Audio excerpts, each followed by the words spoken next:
They called me the Crimson Boy. In Ashwood, whispers travel faster than wind, and mine always carried the same chill. Whenever I cried, my tears turned to blood. People looked at me like a storm waiting to happen. So I learned not to cry. I learned not to feel.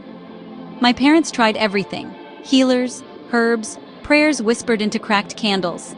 But fear is a stubborn root, and I got good at hiding, folding my heart into smaller and smaller shapes so no one would see it break.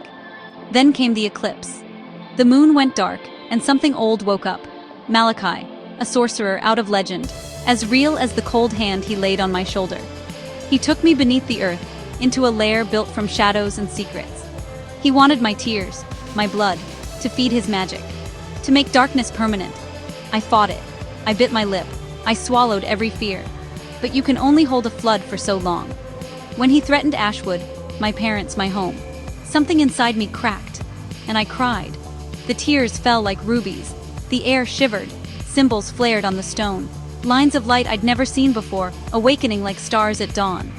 Malachi smiled, thinking he'd won. But the room changed. The light wasn't feeding him. It was revealing him. My tears weren't curses.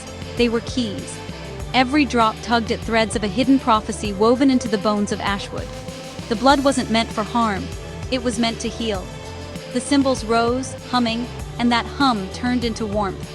It spilled out of the lair, through the roots, through the rivers, climbing trees, through chimney smoke, washing the fear right out of my village. Malachi lunged, but the light knew him. It unmade his shadows and left nothing to hide behind.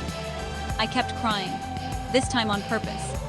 Every tear stitched something back together: a cracked wall, a withered field, a heart that had clenched too long.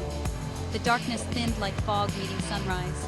When I walked back into Ashwood, faces I'd only seen from a distance were waiting, not with torches, with open hands.